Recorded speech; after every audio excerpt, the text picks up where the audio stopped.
ఇంకా బ్రతికి ఉన్నామంటే కేవలము నీ కృపా. ఇంకా సేవలో ఉన్నామంటే కేవలము నీ కృపా.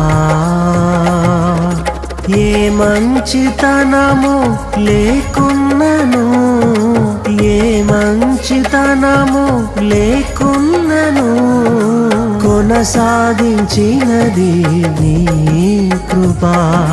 నిలబెట్టుకున్నది నీ కృపా. నీ కృపా, నీ కృపా ఆకాశము కంటే హెచ్చైనది. నీ కృపా, నీ కృపా ఆకాశము కంటే హెచ్చైనది. మౌనిగా ఎటులుండేదా సాక్షిగా ప్రచురించక నా తుది శ్వాస వరకు నీ చెంత చేరే వరకు నా